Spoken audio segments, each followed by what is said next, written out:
All right, so today we're going through 1 Timothy again, and now we're up to chapter 3, and today Paul is going to be sharing with his disciple Timothy about the qualifications for church leadership.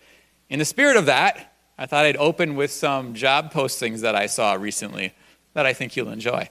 This was for a school bus driver. They had just one tagline and then a phone number to call. You'll never take your work home with you. In fact, it would be illegal. This was for a pizza cook. Apply today. Qualifications, and they have 3 of them. Number 1, not be a crybaby. Number 2, masters in SYM. And then I didn't know what that was, so helpfully they had it in parentheses, a master in shut your mouth. And number 3, able to read your schedule. Then this was for a toy store. We are hiring, low pay, bad hours, jerk boss, apply now. This was a winery. Wanted, grape stompers, must have good balance and large feet. Skinny folk need not apply. This was for an evil genius job position. Evil genius seeks minions to sacrifice their lives in world domination attempt. Must be prepared to work 24/7 for fascist psychopath for close to no pay. Messy death inevitable, but costumes and laser death rays provided. No weirdos, all caps. Call 1-800. Yeah. It's like, I don't know who would apply for that other than a weirdo. Finally, call 1-800-MWA. HAHA. Mwahaha. This one was my personal favorite, a classified ad. I am quite sure most of you have seen the rather large green dragon that has been flying over northeast Oklahoma City for the better part of a week. I am looking for someone to lure said dragon away from Oklahoma City to a more rural area, force said dragon to land in rural area. Slay said dragon in whatever way you see fit. No pay, as dragon slaying is its own reward. Please note that I am not talking about the red dragon that frequents the area from time to time. He and I have an agreement. So there you go, yeah. So in the spirit of talking about the qualifications for church elders and deacons, I thought that would be fun. 1 Timothy chapter 3, verse 1. Paul, writing to Timothy, says, here is a trustworthy saying, whoever aspires to be an overseer desires a noble task. Now the overseer is to be above reproach, faithful to his wife, temperate, self-controlled, respectable, hospitable, able to teach, not given to drunkenness, not violent but gentle, not quarrelsome, not a lover of money. He must manage his own family well and see that his children obey him, and he must do so in a manner worthy of full respect. If anyone does not know how to manage his own family, how can he take care of God's church? He must not be a recent convert, or he may become conceited and fall under the same judgment as the devil. He must also have a good reputation with outsiders so that he will not fall into disgrace and into the devil's trap.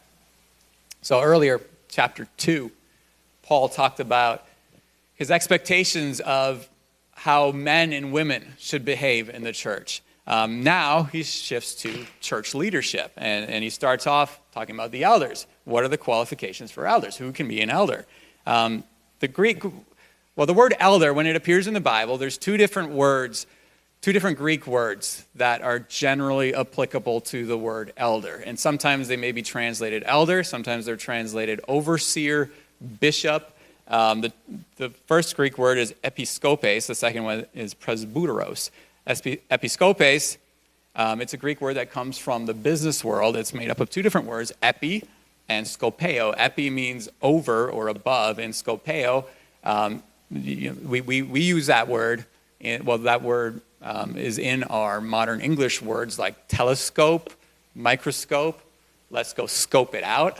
So skopeo means to look at intently. So it's 2 words, over and look at intently. It's an overseer, one who looks over others, one who supervises, a foreman, a manager. So that's the word that Paul uses here in 1 Timothy when he's talking about an elder. And there's the other word, presbyteros. It literally just means an older, more mature man. It's a word taken from the Jewish world. Like the elders of the 12 tribes of Israel would have a say in Israel. The synagogue was set up like that. It was ruled by older, more mature men, elders. And so the church followed a similar thing. And so both of these words mean the same exact thing. And it's kind of funny because you have church streams and denominations that have looked at these two different words, and they've built a whole understanding of church leadership based on these two different words, when the two words and their understanding of church structure are completely different from each other, and yet the words are the same thing. At their root, they're two words that mean the same function. Like Episcopalian churches say that one man, a bishop, an episcope, leads the church effectively. And then you have Presbyterian churches that say a board of elders lead the church. And then the third form is congregational style church leadership, where the whole church functions like a democracy. Everybody just votes on what they want to do. But these words, episkopes and presbyteros, they mean the same thing. And so it's humorous to me that you have these church denominations that have said, no, we're based on Episcopalian form of government. We're based on Presbyterian form. Well, those are the same word effectively in the Greek. In Acts 20 and Titus 1, yeah, please silence your cell phones and keep your hands within the vehicle. So in Acts 20 and Titus 1, Paul uses both of these words interchangeably to talk about the same function. And so they're two words that mean the same thing. They mean an elder, or in modern American English, we'd call it a pastor, even though the biblical term for what we call a pastor in America, it would be an elder, or overseer, you could call it, or old man. So Brian and I are old men. Yay. We did, yeah. Well, Facebook told us that we were old because we know good music. Yeah, it was this video he sent me. If you know these 12 songs, or however many songs, you're officially old. And I'm like, okay, yeah, we're going through them. We know all of them. And I sent Brian back, it's not our fault that modern music sucks so bad. It's so true. All right, so Paul starts off writing to Timothy saying that if anybody desires to be an elder, it's a noble task. Why do you think Paul told Timothy that it's a noble task to desire to be an elder? Well, I have two reasons that I think that he told that to Timothy. First one, the world generally does not see the role of an elder as a noble task. While Eastern Europe was under communism, pastors, elders, were forced out to quit their jobs, or forced underground, and forced to get separate jobs, because the whole culture said, well, that's a wasted use of an individual. You could be building pieces of a car. You could be designing roads. You could be teaching kids. You could be a doctor. But instead, all you do is study some ancient myths and legends and deceive other people with ideas of religion and spirituality and all these things, and you teach once a week, and what do you really do? You're just wasting space, wasting time. And so they closed down churches, forced pastors out of their jobs, and the world did not look approvingly on pastors, on the role of elders. In my own life, I've experienced this, and I know Brian's shared some stories as well. Like people have told me, get a real job. You don't really work. You should get a real job. I'm like, okay, you don't understand being a pastor if you don't think this is real work. Or people have joked, yeah, wouldn't that be, or they've said, I would love to have a job where all I have to do is work for a couple hours Sunday morning and that's it, and I get paid. Like, you don't understand being an elder at all. My own dad has asked me, he'll call me up and say, hey, are you working today? I'm like, Dad, I work like every day pretty much. Being an elder, it's like pretty much all the time. You're kind of on call. And if I want, I could carve time out, but you're ready to go all the time. So even in my life, I've experienced it, that people generally, the world does not appreciate and understand the role of an elder. And so I think, I can't imagine that it was any better in Paul and Timothy's day when people didn't know what the church was. It was brand new. They understood priests and temples. They understood the synagogue system somewhat. The Jews would understand that. But the church, what is this? To be an overseer over a group of pseudo-Jewish people? Like, what is this? So I can't imagine that the elders that Timothy would set in and that Paul would set in. The church would get it, that these guys are critical. They're helping guide us and shepherd us. But the rest of the world would look at him and go, what are you doing? I don't understand that. So I think one reason that Paul emphasizes it, says it clearly to Timothy, hey, it's a noble task, is because the culture wouldn't appreciate it. And then secondly, I think the reality is that being an elder is not easy. It's a very difficult task. You lay your life down for people that are a lot of times, and obviously not you guys are perfect, but other pastors lay their lives on for other people that are stubborn and unteachable, ungrateful, unthankful, very hard to work with. And like, you guys are awesome, and I really do mean that. I don't consider you guys that way. I think we've weeded out, for better or worse, those who are ungrateful, unteachable, and hard to work with are not around anymore. But many pastors, the rate of depression among pastors is huge because they work. I was telling somebody about it this past week, even like Sunday mornings, I share my heart for 40. Oh, I was talking at the youth group about it. I don't know how it came up, but we'll preach for between 45 minutes, hour 15, depending on, what happens. But like that 45 minutes, let's say an hour. That hour comes from not dozens, well, maybe, sometimes it comes from dozens of hours. Yeah, it very well could, of prayer, reading articles, reading the Bible, studying the scriptures, meditating on this stuff, listening to other sermons, reading commentaries. I could spend 20, 30, 40 hours on prep work, and then I come here Sunday, and it's 45 minutes, I share my heart, and people go, I didn't really like that one joke you told. Like, wow, that's hard. It's really hard. And, it's part of the cost of being an elder.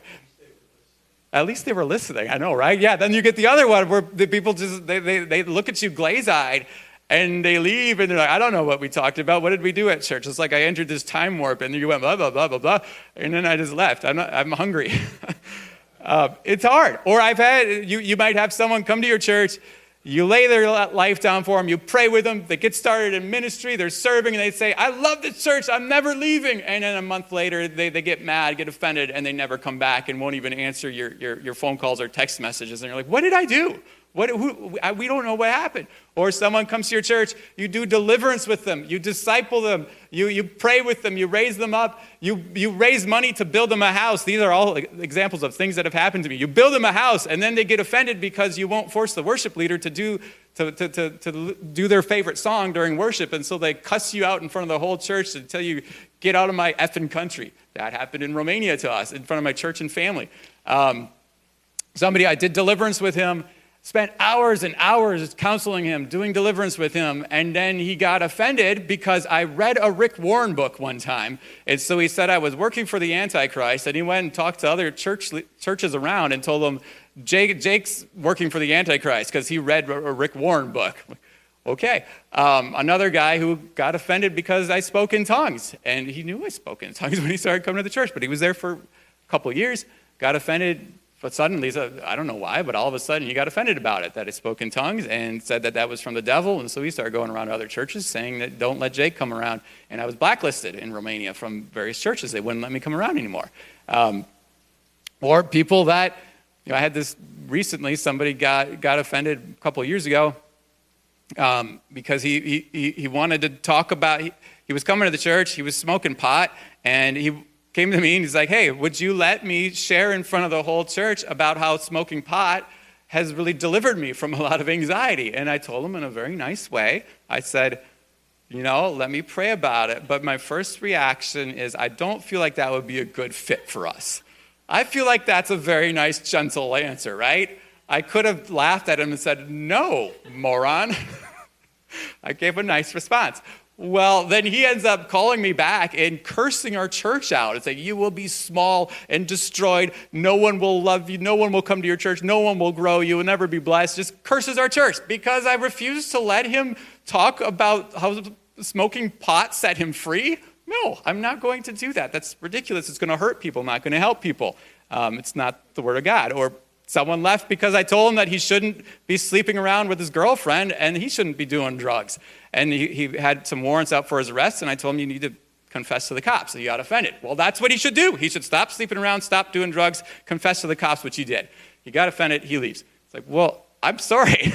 Like, we can't but speak the truth. And so the role of an elder, it's not easy. Brian and I and other pastors, we try to love you, we try to teach you, we try to grow you, we're trying to shepherd you because we care about you. And then you guys are good, you're here. But like the flack we get from people is so hard. And so I think one of the reasons Paul tells Timothy it's a noble task is because, one, the world doesn't generally appreciate it. And two, it generally doesn't feel like it's a noble task. It feels like hard work and you feel like you're mistreated, elder abuse. And you wonder, why did I sign up for this? I could work in a yogurt shop just making yogurt and we put sprinkles on. Everybody's happy. Work at Wienerlicious. Oh boy, if you have not seen the Chuck TV series it's old, I don't know, 10 years old or something, more than that. It's really funny. The first couple of years especially are funny. It's not Christian and there's some things in it that I'm like, oh, okay, that was a little inappropriate, but it's not as bad as most of the stuff out there nowadays. But it's very funny. And there's some good lessons in there about starting 80s rock bands. Chester. So Paul is telling Timothy, despite how the world may treat you and your elders you set in, despite how you may feel about it, it's a noble task. And then he goes through some of the expectations of elders in the church. But before we go into them, as we go through them, you'll notice that the emphasis on these qualifications, or maybe you noticed it already, or maybe you've heard it already, or thought through it already. The emphasis is not on skill, not on talent, not on giftedness necessarily, not on personality. The emphasis is on character quality. And the second thing I want to point out before we go in, on the one hand, these attributes are really things that everybody should aspire to. Paul says, hey, this is what elders should be like, but really it's what everybody should aspire to. And maybe you noticed that as we read through it, you're like, well, yeah, I want to be like that. I want to be like that. Ooh, I got to change that. It's really for all of us. And so but then on the other hand, these attributes, these character qualities are in many ways so lofty that it would be hard for anybody to meet them perfectly every time. It's a standard. This is what we're aiming for. This is what we want the elders to be like. Are we always going to get it? No. But this is the standard that we're aiming for. And it's a standard that all of us should ultimately aim for. It's good stuff. So as we go through them, and I want to say that this is the standard, but elders may not know. Jesus will get it perfect. Paul was probably pretty good. But other than that, we're gonna miss the mark once in a while. We're still human, but that's the standard that we're aiming for. So as we go through it, go easy on the pastors, the elders, I'm not talking about Brian and I. We're perfect. We get it. Other pastors at other churches. No, we need mercy too. A lot of it. I was going through these and I'm like, are you sure, God, I should be an elder? So when I was young, I remember, being a member in the church, and I remember, I remember aspiring to be an elder. I thought that would be cool, Little did I know. No, I remember feeling this call from God. I want to be an elder someday. And I remember when I was younger feeling like it doesn't seem that hard. Now that I am an elder, have been an elder for a while, I'm like, God, are you sure I'm ready? Are you sure I'm old enough? Do I have this figured out yet? No, I don't. But God, it's hard work. It's just hard work. And hopefully, you make mistakes, and usually you realize that after the fact, or you would not be doing the mistake, but you grow, you learn, you figure it out. People are difficult to work with, and I am a people. So I'm part of that. All right, so to go through these, it says an elder should be above reproach. Other translations say blameless. It literally means nothing to take hold upon. That when you look at an elder, there should be no sin in his life that you can grab a hold of, that you can point to, grab a hold of, and make an accusation against him. And again, this should be said of every believer. You shouldn't be able to have we should not have the attitude, my elder has to be above reproach, but I can do whatever I want. And that's another thing that's difficult about being an elder, is because people do have that attitude and have told me that to my face. Well, you can't, I can do this because I'm not a pastor. You're a pastor. You're not allowed to make a joke like that. Well, wait a minute. If it's sin for me, it's sin for you. We should all aspire to be above reproach.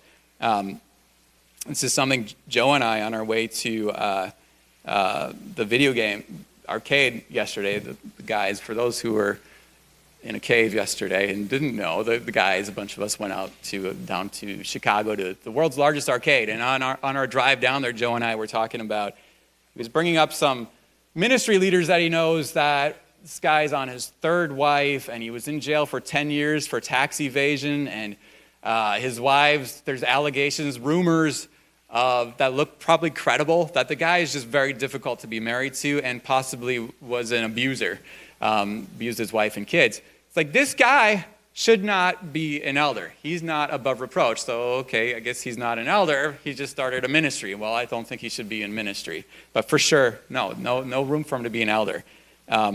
Second thing, faithful to his wife. Other translations say the husband of one wife. And some scholars say that this should be understood as a one-woman man. Essentially, if you're married, you're faithful to your wife. You don't check out the girls at the beach. You don't flirt with the girls at your office. You're not looking at porn, other girls, other women online, that you are faithful to your wife. And if you're not married, same. You're faithful. You're not flirting with the girls at the office. You're not checking out girls at the beach. You're not looking at women pornography online. That whether you're married or you're unmarried, that you're faithful, that you remain pure in your heart. Now, some questions that this brings up in my mind are, does this mean that someone must be married to be an elder? And some people would say, yeah, there are churches that teach that, which is funny, because then there are other churches, denominations like the Catholics, that teach that priests cannot be married. So, you've got the whole spectrum there. I don't think this means that you have to be married to be an elder. I think there are some reasons it can be useful to be married, but I don't personally think this means you have to be married to be an elder. One big reason is that if you must be married in order to be an elder, then Paul could not be an elder, and Jesus himself could not be an elder. And I would hate to be that church that Jesus applies to be a pastor there. The board gets together, we don't have a board, but and they go, this guy looks good, but he's not married. Sorry, Jesus, you can't be our pastor. It's like, okay. Right, what if you're a widower? You were married, you're not anymore. Sorry, out of luck. Yeah, so there's a lot of reasons where I say, well, I think this would not, I don't think this says that you have to be married to be an elder. Another question that it brings up is, does this mean that a man who has been divorced and remarried shouldn't be an elder? Because it says a one-woman man, faithful to his wife, the husband of one wife. So if you're married, she divorced you out of your control, you did nothing wrong, and then later you got remarried, can you be an elder? Well, there I would say maybe not, because it could be an indicator. This would not be a deal breaker for me personally, but it could be an indicator. If you can't make your marriage work, how are you going to make the church work? If you couldn't get your natural family functioning well, how can you make the spiritual family function well? So it's not necessarily, in my mind, okay, you got divorced and remarried, you can't be an elder. But it's, you got divorced and remarried, what happened? Why? What's the deeper problem there? Because it could point at something that would mean maybe you shouldn't be an elder. Now, what about a man that has multiple wives? Or like what was, that happens not here. Well, not at this church. I don't know. Maybe there's like some Mormon churches or something where it's going on. It does happen in other countries. In Africa, that's something they were dealing with, guys that would get saved. They had, like Muslim guys have 3-4 wives, they get saved. Can he be an elder? If he's mature, he loves God, could he be an elder one day? It was definitely happening in Paul's day. The common thing in the Greek and Roman world was that a man would have his wife, and then he would have a concubine, and then he would have a prostitute, and that was just kind of normal.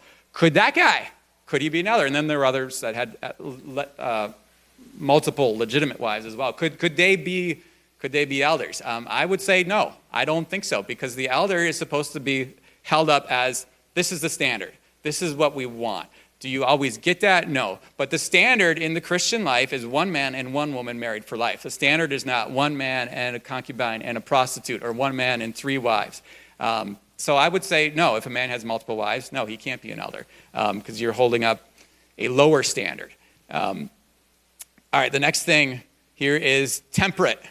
The word literally means sober. What is sober? Not drunk. That's what the word literally means, that an elder should not be drunk. But it's used in a metaphorical sense, meaning calm. And in the root of the word in Greek is calm. That in his mind, in his attitude, in his emotions, he's temperate, he's calm, not wild mood swings, not erratic. You think of the temperate climate zone. Temperate climate, like the U.S. and Europe, it's known for moderate temperatures, known for moderate rainfall, mild kind of climate, as opposed to places like the Arctic, not known for mild, moderate temperatures, or the Sahara deserts. Temperate, not too hot, not too cold. So elders can be lukewarm. Spit out of Jesus' mouth. Temperate in heart, temperate in attitude. You think of someone who is drunk. They're not mild-mannered. They're not calm. You don't know what's going to happen from a drunk person. They're going to be erratic and wild and crazy, do stuff that doesn't make sense. They might be really happy, dance on the table, put a lampshade on their head, sing and dance. They might fall on the floor. They might crack silly jokes. They might go running up and down the street, tripping over themselves. Or they might get violent and angry and start howling at the moon and breaking stuff. They might fall on the ground sobbing and crying about how they were raised. They might sit in the corner stewing and brooding all night, drunk texting their pastor. When you're drunk, you do crazy stuff. You're not dependable. And so the idea that Paul is getting at here is that a pastor, an elder, should be somebody who's temperate, who's mild, who's calm, who's steady, who's stable, that you can depend on. Next one he has here is self-controlled, that an elder should have control of himself in all aspects of his life. I've known pastors who can't control themselves around food, that they see food and they're like, I got to get it in my belly, man. And then you watch them eat and it's like, oh my gosh, that's a lot of food. There's countries that I've been to, Romania and some places in Africa, where the fatter the pastor is, the more he's respected. And like they want fat pastors. That sounds like, what is that? Austin Powers. Fat pastors. So obviously he doesn't have self-control, and then it's not necessarily a weight issue. You could have somebody that's skinny and has a high metabolism, and they can't control themselves. They see the cookies and they just got to eat them, but their metabolism's high enough so you don't notice. You got to have self-control over your urges, your bodily desires, self-control over your emotions, that you don't have these wild mood swings. One day you're depressed, the next day you're really happy, and then you want to cuss at God, and then you want to shoot yourself, and then you're like, everything's great and everything's awesome. You don't have self-control over your emotions. I've known pastors that don't have self-control over their thought life, that they always feel insecure, wondering what people are thinking about them, worried about what's going to happen. They're full of fear and doubt and unbelief, and they haven't controlled their thought life. Pastors that sleep in way too much or stay up way too late at night and haven't controlled their schedule. The idea is that an elder should have self-control over every aspect of his life. Proverbs 16:32 says, "Better a patient person than a warrior, one with self-control than one who takes a city." That's the goal. That's the aim. And obviously, no one's perfect. No, there are no perfect elders. You're going to have some variation in that, but that's what we aim for in the elders. And also, again, it should be no different for anybody in the church. Respectable. The word is kosmios. This came up last week when Paul talked about how the women should dress, that they should dress kosmios, so that they should dress respectably. The word means well-ordered, put together. An elder's life shouldn't be a mess. You shouldn't look at his life and go, wait, you want to teach me how to live? Your family's nuts. Your finances are not in order. You're cussing up a storm. You're always getting angry. And you want to try to help me? You want to help shepherd me in this Christian walk? Your life is a mess. It's not put together. An elder's life should be respectable, put together, well-ordered. I had a guy come up to me a couple of years ago, ask me, he's a great guy, he loved God, but his life was kind of a mess. It was a big mess. But he came up to me, he's like, hey, what do you think about me being an elder someday? And part of what I told him was, well, okay, your life is not in order yet. You don't listen to counsel. You are sleeping around. You're smoking pot. You're not really faithful to come to church. So you've got a gifting. I could see you one day being an elder, but you got to get your life in order first. That's kind of the point. You don't want someone whose life is a mess, trying to guide you in life, or the blind will lead the blind. You both fall into a pit together. Then next he's got here, hospitable. In the Greek, it means a lover of strangers.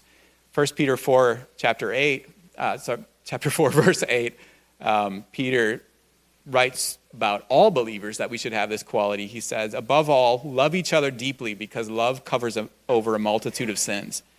Offer hospitality to one another without grumbling.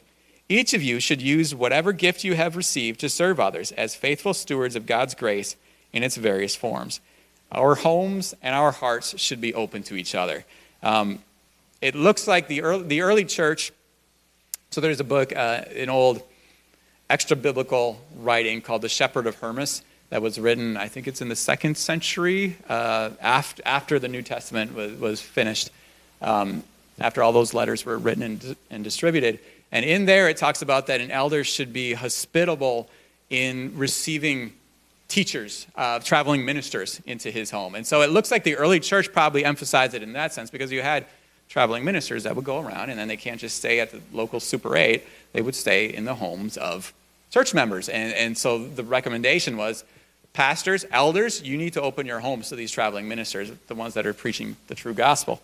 But ultimately, really, it's, we don't have that situation in our church.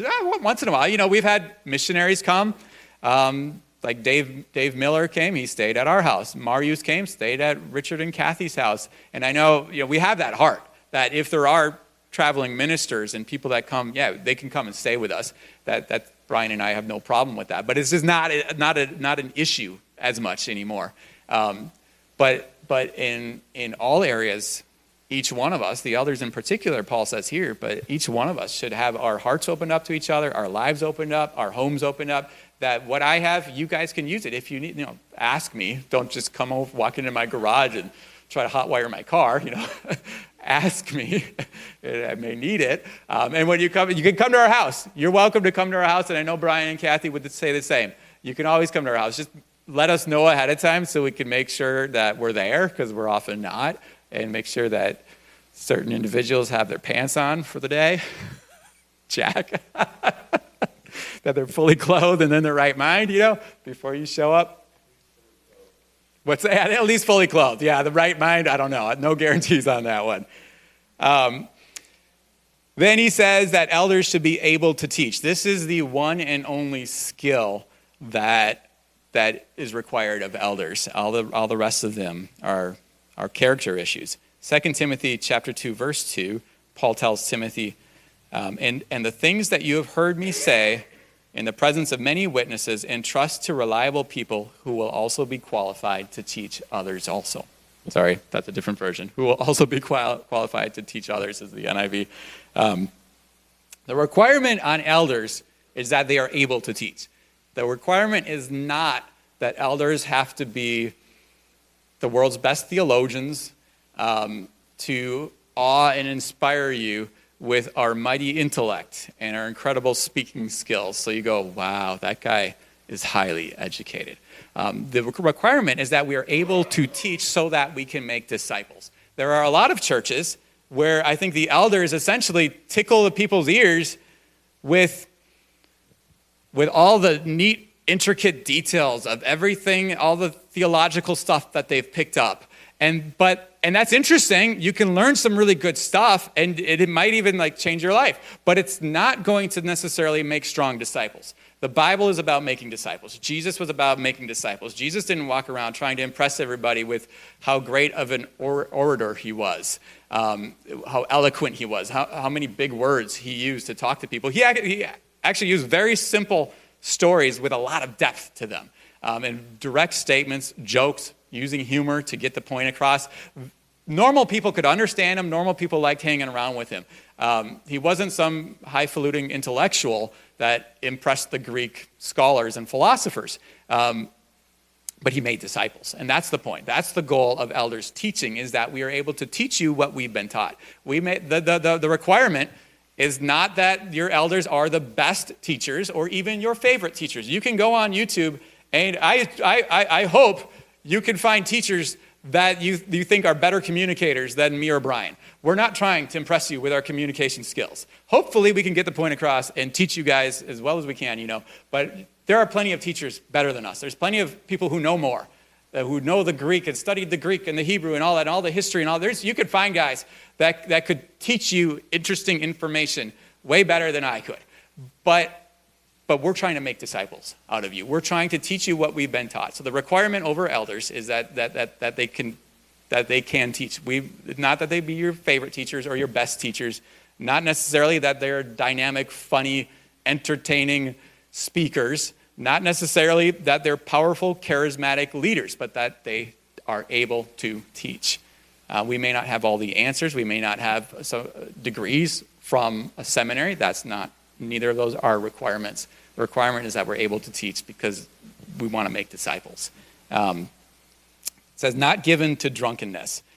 This is an interesting one. In the New Testament, in the Greek, there's another word that's used for drunkenness, and it literally means drunkenness. That's not the word that's used here. The word that's used here for not given to drunkenness, well, the multiple words that are used there, it's basically two words together, well, three. Not, and a word that means close to or nearby, and the word wine.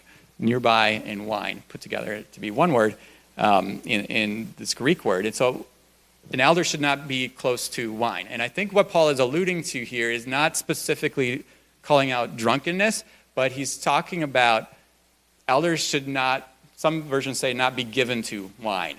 That wine, alcohol should not have our hearts. That shouldn't be what we're pursuing. Whether you get drunk or not, is that what you live for? I know people, Christians, friends of mine, that every time I get together with them, they're telling me about, oh man, you know what beers they had at that brewery the other night? Oh my gosh, it was so good. And I spent $50 on this bottle of whiskey. It's from 1892. Oh, it's so good, man. That would probably be more than $50 from 1892. And that's their life. That's what they love. I don't see them getting that excited about Jesus. I don't see them getting that excited about their family. But their thing is they love the alcohol. They're all excited about all this stuff. It gets really disturbing to me where I think of all the hipster pastors I know that were brewing their own beer, and they know all the IPAs, and they're so excited about the new list of beers at the tavern next door. And I'm like, okay, maybe you're not getting drunk. That's good. You shouldn't get drunk. But it feels like your heart, that alcohol has your heart. You're way too excited about that. And I'm not the judge. I know I'm the judge over my heart. I know where I'm at, and I know but you have to be the judge over your own heart. And so Paul says that we should not be near to wine. Now, and there are some people that take that. I was listening to a sermon this week. The guy said, well, that means a pastor shouldn't have a glass of wine, shouldn't even hold it because he's nearby to it. I don't think that at all. I think it means having his heart. I think Paul is alluding to in Proverbs, Proverbs 23, talks about those who linger long over the wine. I think that's what he's talking about, that your heart is for that thing. That's what you're living for. That's a problem. I don't think he's specifically talking about drunkenness. It's about a heart issue there. Does that make sense?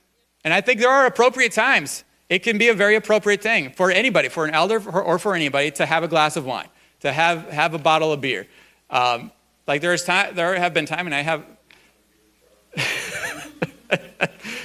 I'll have a bottle of beer like once every couple months or so. I like beer. I don't know. It doesn't feel like this is the right time a lot of times. But there's times where I'm like, man, I've worked hard all day. It's hot. It'd be nice to just sit down with my wife and we drink a bottle of beer. And I'm like, okay, now I can relax and I think about God. Everything's good. And, so there can be appropriate times for that. And there can be some even health benefits to wine or to alcohol. But it's the temperance thing, that you're not going to just guzzle it. And your heart is not in that. And again, and it's not even just wine, not even just alcohol in general. Well, what about coffee? And all the pastors are like, I got to get my coffee. Like, well, or sugar, or all these other things that can addict you, that you don't have that self-control over your life. All right, then he goes, not violent. That pastors aren't bullies. And, obviously you don't want a pastor that's literally violent, going around kicking people and slapping people, trying to get them to follow Jesus, slapping Jesus into them. But I think it goes deeper than that. There's a lot of people in authority use their authority to push people around. You hear about it in the business world, different CEOs that are cussing out their staff. CEOs or politicians that are cussing out their staff and are domineering and pushy. And unfortunately, you also hear about it in the church world. And usually it's a big scandal. You hear about different pastors that are like that. And I would say that he's being a violent man, even though maybe he's not punching people. The word in the Greek here means a brawler, a fighter, a striker. But that maybe you're not literally punching people, but you're acting like that emotionally, verbally around them. That you shouldn't be a bully. All right, let's go to gentle. Gentle is the next one he's got here. Not violent, not a bully, but gentle, calm. Again, elders, we have to shepherd the flock of sheep, God's flock. And you can't have a shepherd that is pushing the sheep around, knocking the sheep over, going, look at you kicking your legs there. Too much fur on you, huh? Well, a shepherd has to be gentle, calm, lead the sheep. He cares for the sheep. He watches over the sheep. You can't have someone that's harsh with them. Peter, I don't remember where it was, but one of Peter's letters, he contrasts the person who is gentle with a person who is harsh. And I think that even goes for, preaching the word and the expectation of living for God. That, there's a place, like you could have, Elijah standing before the prophets of Baal. And I don't think he was very gentle with the prophets of Baal. He's mocking them. And eventually, after their God doesn't answer, and then Yahweh answers, then he stirs the people up to slaughter them. Not a very gentle response. But there is a time for God can use people that are not gentle to do something powerful for his kingdom. I don't think Peter Cartwright was necessarily the most gentle guy. Smith Wigglesworth, maybe in his private life was gentle, but he's slapping people to get them healed and punching people to get them healed. Doesn't seem like a real gentle type thing. You might have in your temperament where God will say, all right, I got to use you to bust through this wall. I got to use you to break this down. I got to use you to confront this evil right now. And I think there's times where certain positions and roles that can work. But if your position in the kingdom of God is you're caring over the sheep, you can't treat them that way. That's not a time to do that. What I'm trying to communicate is that there are times where God can use someone in a non-gentle way to accomplish something that needs to be done forcefully. That can't happen with pastors, not over the sheep. There may be times where a pastor who's guarding the sheep sees a wolf come, and he can't be gentle with that wolf. Now you got to defend the sheep and take the wolf out, scare the wolf away. And there have been times where we've had to kick people out of our churches that were like that.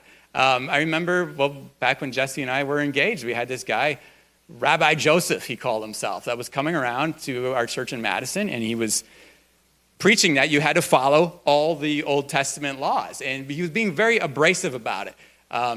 He would go to share a testimony, and then he'd go from his testimony to now he's just rebuking the church for not being Jewish. And he would go behind the leadership's back and try to convert people to Judaism, basically.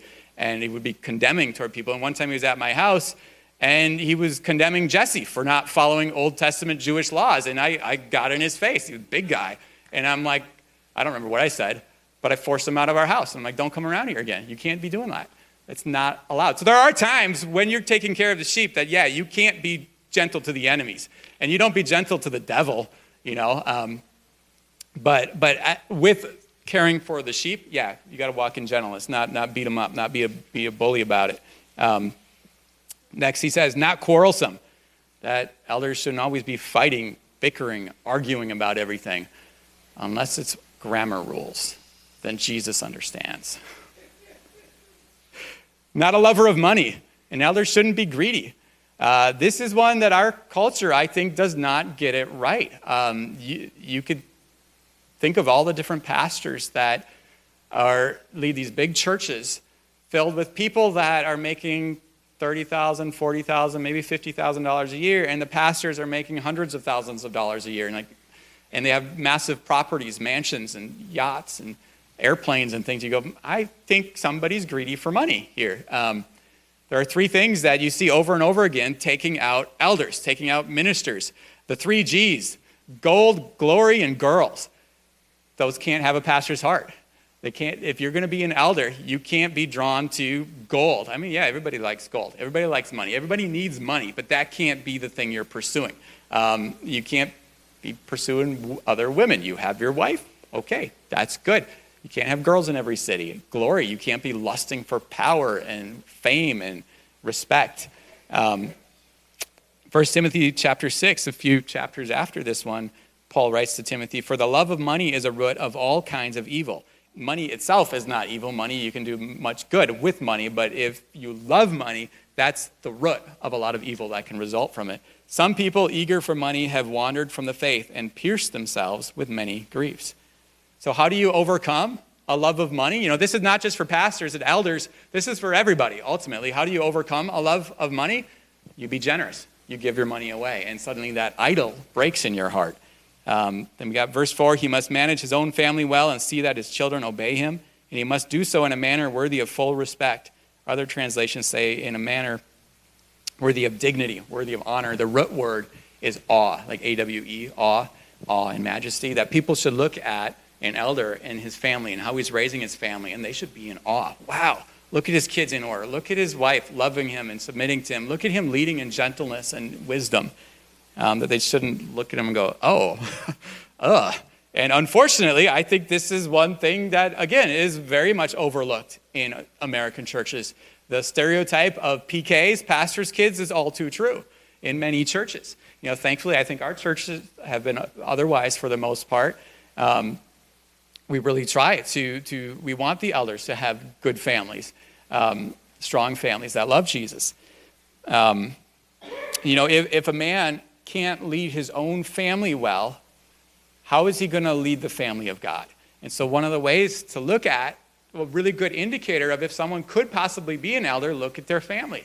If their family loves God, their family's in order, the kids love the dad loves the dad loves the wife, loves the kids, everything seems good and at peace. You know, there's going to be problems. Nobody's perfect. There's going to be issues. But if you look at the family and go, that looks good. Okay, well, maybe he could be an elder. If you look at the family and it creeps you out and things are messed up, no, don't let him be over the family of God.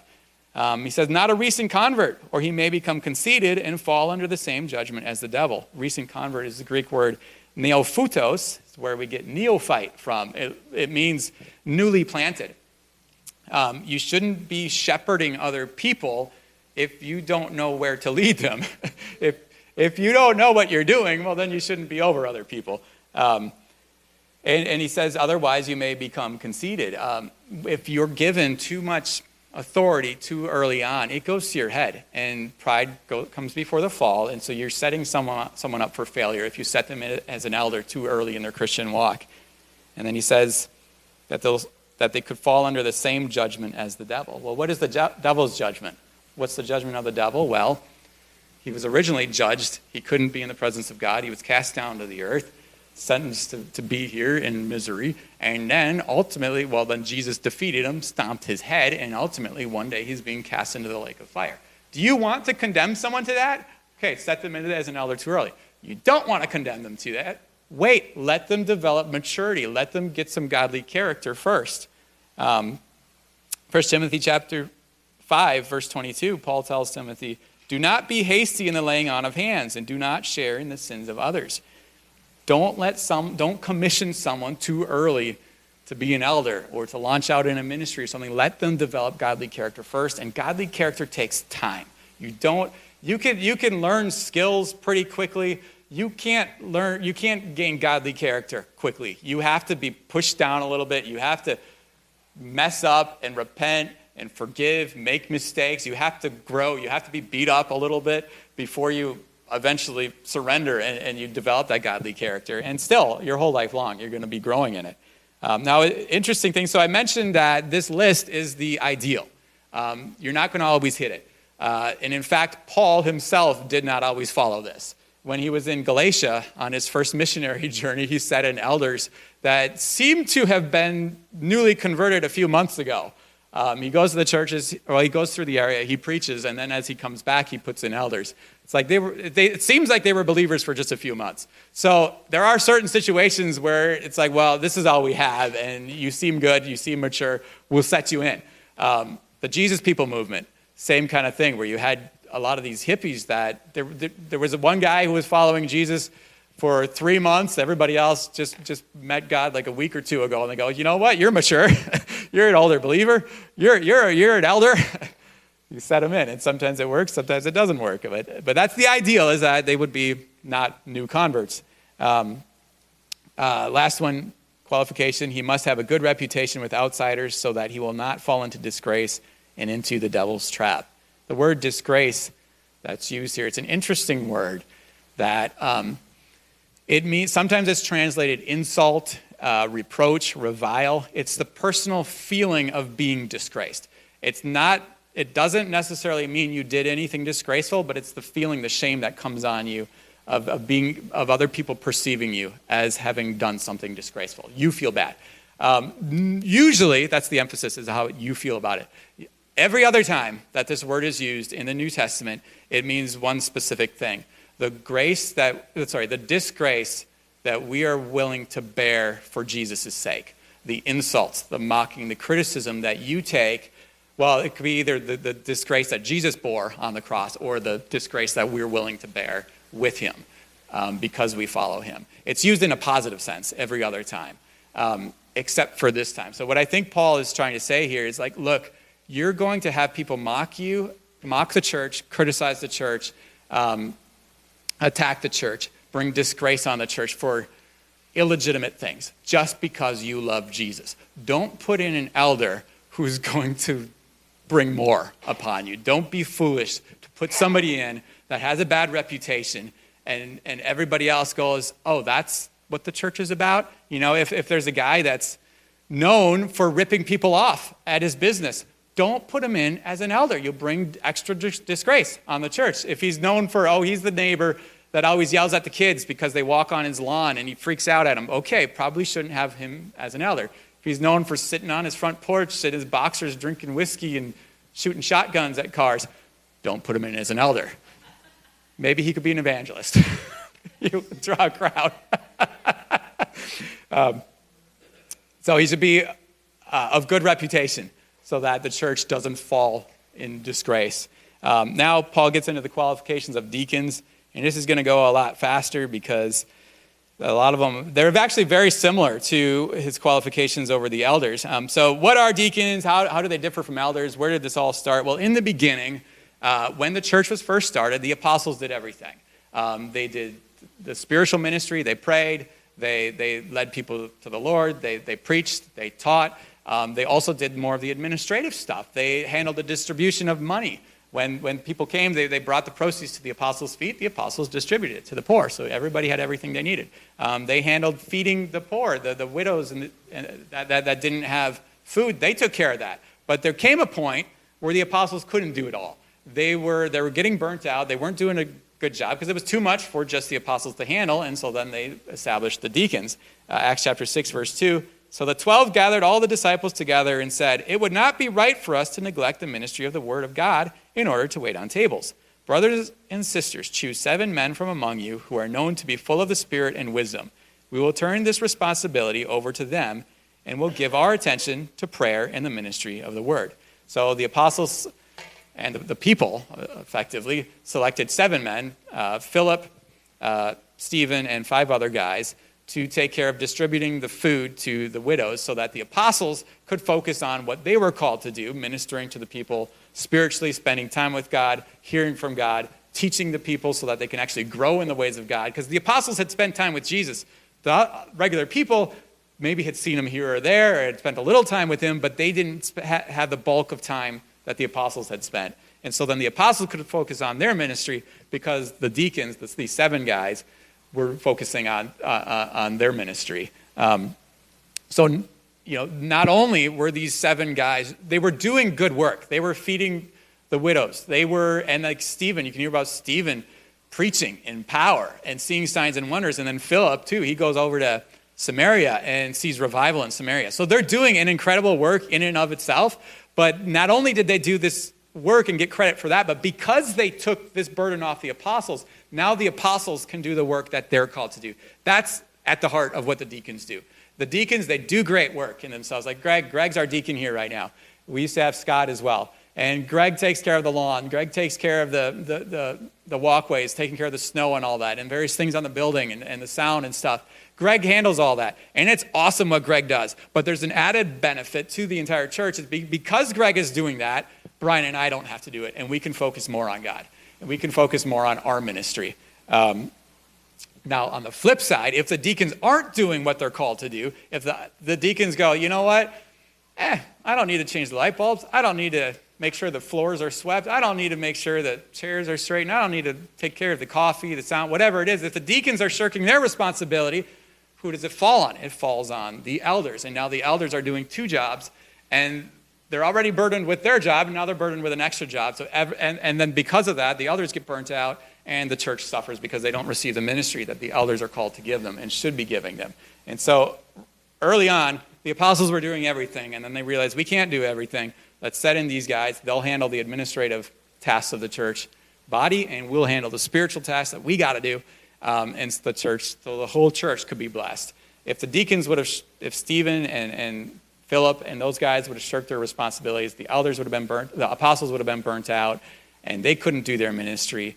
And then the church wouldn't grow as they should. Plus, the widows would still be frustrated, and they would still be hungry. So deacons do their job, apostles do their job, everybody's happy. So that's how it started. And then as the church grew and expanded and left beyond Jerusalem, that pattern was adopted wherever the church expanded to. Rather than apostles handling the spiritual function, spiritual ministry of the church, elders seem to have taken up that function. I mean, there are times where before the elders are in place, the apostles handle that.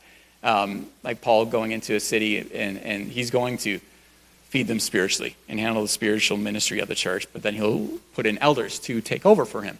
And the deacons effectively do what the 7 were doing. They handle the practical ministry of the church. So verse 8, qualifications for deacons. In the same way, deacons are to be worthy of respect, sincere, not indulging in much wine, and not pursuing dishonest gain. They must keep hold of the deep truths of the faith with a clear conscience. They must first be tested, and then if there is nothing against them, let them serve as deacons. In the same way, the women, and now there's some question, does this word could mean the deacons' wives, or it could mean women in the church in general, or, and this is the one that I think makes the most sense in context, it could mean women deacons. In the same way, the women, probably women deacons, are to be worthy of respect, not malicious talkers, but temperate and trustworthy in everything. And then now it goes back to the men again. A deacon must be faithful to his wife and must manage his children and his household well. Those who have served well gain an excellent standing and great assurance in their faith in Christ Jesus. The word deacon in Greek is diakonos. It literally just means servant. There are 2 words that are translated servant in the Bible. One is more akin to a slave, doulos, and the other one is a servant. That's diakonos. And so it's this common word for, one of the common words for servant that's used in Greek. It's made up of 2 words, thoroughly and dusty, put together to combine a word. Deacons are thoroughly dusty. Where they think it came from is, so it's connected to the verb dioko, which means to hurry after, to pursue. They think it's this idea, the commentator A.T. Robertson says about it, that diakonos means to kick up dust as one running an errand. That's what deacons do. They see something, they go, all right, let's get it done. Okay, the building needs painting, I'll figure out how we can get it painted. I don't know, we got to change the electrical over here. All right, I'll get it done. We got to make sure the snow is taken care of. All right, I'll get it done. They're kicking up dust, kicking up snow, whatever got to be kicked up, because they're hurrying around trying to get this stuff done so that the elders can do their work. Okay, so as we go through this list of deacons, and one of the things you'll notice is that it's very similar to the qualifications for the elders, with the notable exception that the deacons they don't have to be able to teach. Can they teach? Sure. Can they have a skill of teaching? Sure. But it's not one of the requirements to be a deacon. They should know the truth and grab a hold of the truth, understand what they've been taught, but they don't have to be very good at teaching others. They just got to be really good at getting stuff done. But these qualifications are there's very little difference between what God expects of the deacons and the elders. And I think this is an important thing because a lot of times we can have this perception in our heads, well, the elders, they're special. The pastors are different. There's a different expectation. Well, yes and no. We'll be held to a higher standard and we'll be held accountable for the authority we have, the care that we give to those that God gives us. But, the deacons, the qualifications, the character qualifications are the same, effectively the same. And those are things that we should all aspire to. Worthy of respect. It's this word, dignified, honorable. Paul said that the elders should lead their families in a way that's dignified, honorable, worthy of respect. The deacons should have that in their lives, that you should look at them and rather than going, oh, what is wrong with his life? They should be good role models that you could hold up and say, yeah, you should be a Christian like him. Sincere. The word literally means not double-tongued, that they're honest, that they're genuine, they're not hypocrites. They say what they mean and they mean what they say. The deacon is not somebody who will tell you one thing and then go tell you the opposite or go do the opposite of it, that you can trust what he says. Not indulging in much wine, very similar to what Paul says about the elders. Although, in saying not indulging in much wine, it could mean that, hey, it's okay for a deacon to enjoy drinking a little more. I don't know. But it does say much wine here. The elders don't be close to wine. So maybe it's a little less strict for the deacons. But I'm not sure. It's unclear what exactly he means, other than it's very similar to what he says for the elders. Not pursuing dishonest gain. Again, same thing he says about the elders. They must keep hold of the deep truths of the faith with a clear conscience. So deacons don't necessarily need to be able to teach, but they do need to be able to be taught, to understand the gospel, understand what the word says, and live it.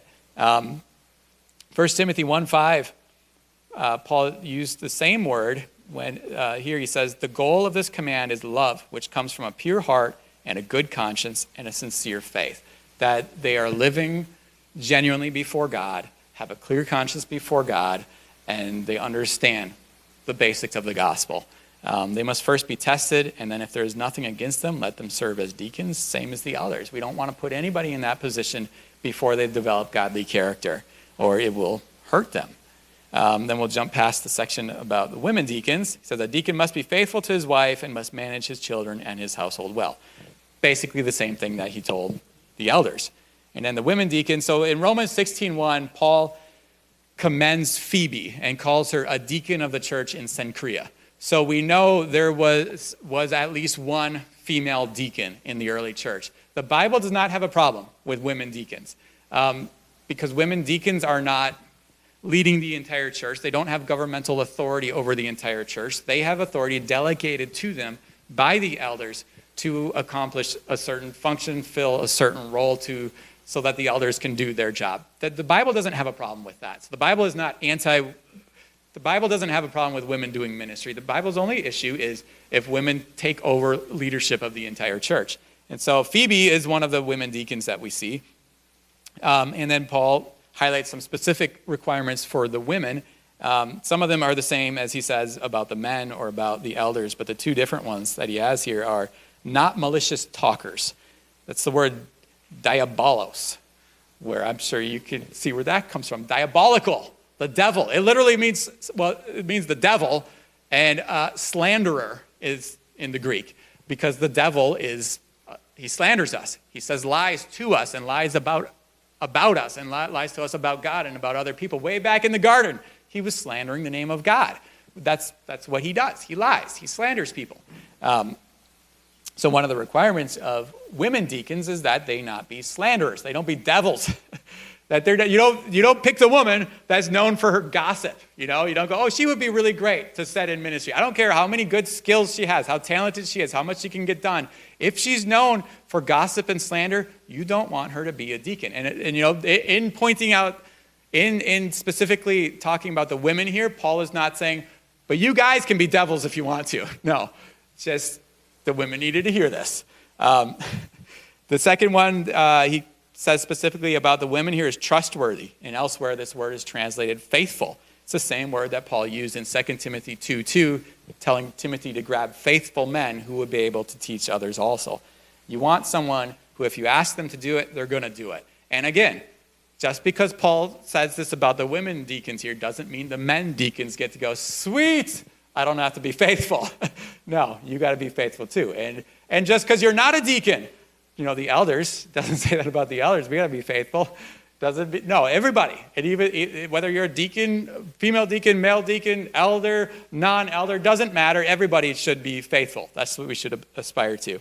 Verse 13, those who have served well gain an excellent standing and great assurance in their faith in Christ Jesus. God honors those who serve well as deacons. There's a reward for their hard work. And to this, Greg says, amen. It's not easy work. Just like the elders work hard in the spiritual matters of the church. The deacons work hard in the practical, physical matters of the church. I was here in studying this. I heard about some churches that their deacons do so much, more than we've tended to do here. Well, in the past, like when we had two deacons, the deacons were able to do a little bit more. With one, we don't want to overload Greg with too much. But some of these churches, they had teams of deacons that each one had a small group of people that they had to take care of their practical needs. Like make sure, okay, how are your finances? Are you making your bills? How's your house doing? Is there anything that you need work on that I need to try to figure out a team of people that can come and change your roof or paint the kitchen? What do you need? And they would handle the finances of the church, handle the building and all the practical stuff. So the pastors could care for the spiritual needs of the people, worry about, okay, is your marriage falling apart? Okay, let's counsel you. Let's build your family to be strong. Very cool. And I think ultimately that's the goal, is that the deacons handle all the practical functions of the church. Now, when you have just one deacon and he's working full time, we can't overload Greg with everything, unfortunately, as much as I would like to. We got to keep Greg forever, but maybe you're hearing this and you're like, I could be a deacon. Okay, that's a great thing to aspire to. Talk to us. Pray over it. Aim for that. All right, but it's an honorable thing, and you gain a reward. You gain an excellent standing and great assurance. And God, what this tells me too is God considers the role of deacons as very important. It's not that God's perspective is not, oh, those elders are cool. They've got the highest calling. Deacons, we'll let them do the stuff that needs to get done, but it's not that important. No, God really honors and values the work that the deacons do. Every part of it is important. And the deacons' work is doubly important because if the deacons don't do their work, well, then the pastors can't do their work. The elders can't do their work because they're doing double work then. So what is the difference then between elders and deacons? Well, both of them, there are a lot of similarities. Both of them, the emphasis on the qualifications is character, not skill, not talent, not giftedness, not personality. The emphasis is on character qualities. And many of those character qualities were exactly the same or very similar. So the difference is elders care for the spiritual needs of the church family, while deacons care for the practical, physical needs of the church family. Elders teach the truths of the gospel. Deacons know and hold on to the truths of the gospel. But other than that, it's very similar roles. Because I guess you could say elders have a gift of leading the church. Deacons have a gift of serving in the church, is another division that you could see. Verse 14, moving on from here, Paul says, although I hope to come to you soon, I am writing you these instructions so that if I am delayed, you will know how people ought to conduct themselves in God's household, which is the church of the living God, the pillar and foundation of the truth. When you're building a business, you can decide how you want to build it, how you want to staff it, what kind of people you look for. When you're building God's house, God's household, God's family, God's kingdom, you do it with his plan. The reason we're committed to elders having these qualifications, deacons having these qualifications, men behaving a certain way, women behaving a certain way, is not because Brian and I got together or we got together with Michael and we said, hey, what do you think would be cool for this church? No, it's because this is what God said. He tells us what he wants his household to look like. And so we're going to build according to his plan. It's not because we're being creative and we came up with these things. If we were coming up with it, we maybe would have different ideas.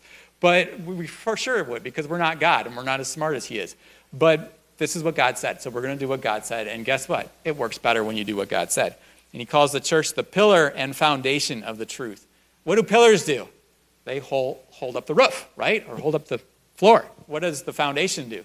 Holds up the building. So if a pillar decides, I don't like being a pillar. I don't like holding up this roof. I want to stand out in the sun. That'd be kind of fun. Well, what's going to happen to the roof? It's going to collapse. If a foundation decides, I don't really like holding up the building. This isn't really fun. It gets distracted. It just wants to be a nice, pretty looking rock out in the open. Well, the building collapses. That obviously couldn't happen. If the church, that is the pillar of the truth, that is the foundation of the truth, if the church decides we're not really into pursuing the truth anymore, what is truth? Everybody has their own truth. It's really abrasive nowadays, really divisive to stick to the truth in the Bible. So we're not really going to talk about that. What happens to the truth? The truth looks like it crumbles. The truth is harder to find. The truth is hard. If the people that are supposed to be holding up the truth aren't holding it up, it's hard for people looking for the truth to find it. And it looks like a jumbled mess. And I think that's one of the reasons our world is in such a problem today, and doesn't know basic things about what is a man, what is a woman, what is right, what is wrong. That murdering babies in the womb is evil. That's wrong. Why are there people that think that's okay?